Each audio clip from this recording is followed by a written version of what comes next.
मीरा भाईंदरच्या वादानंतर देशातून आता रिएक्शन यायला सुरू झालेली आहे. बिहारच्या त्या नेत्याला सोडलं तर गुजरात आणि हरियाणामधून पॉझिटिव्ह रिस्पॉन्स येतोय. त्यांचं म्हणणं असं आहे की देश आपलाच आहे, कुठेही राहा, कोणतीही भाषा बोला.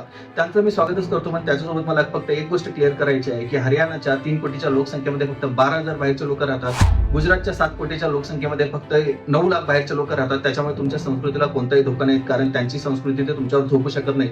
पण महाराष्ट्रामध्ये 12 कोटीच्या लोकसंख्येमध्ये 57 लाख बाहेरचे लोक राहतात आणि त्यातले कित्येक लोक मुंबईत राहतात आणि मुंबईत त्यांनी ऑलरेडी सोसायट्यांमध्ये नॉनव्हेज बनवू नका वगैरे प्रकार सुरू केलेला आहे. तुमची संस्कृती आमच्यावर थोपण्याचा प्रयत्न करतायत. तिथेच हा विषय सुरू होतो, हा इश्यू सुरू होतो. रिक्षावाल्यांना मारून हा इश्यू सॉल्व्ह होणार नाही, कारण भाषा ही जगायची असते, जबरदस्तीने कोणाकडून बोलून घ्यायची नसते. विषय भाषेचा नाही आहे तर विषय संस्कृतीचा आहे. तुमची संस्कृती आमच्यावर थोपवू नका. आमची संस्कृती मानायची, नियम मानायची तुमचा विषय आहे, पण त्याला रिस्पेक्ट करणं हे गरजेचंच आहे.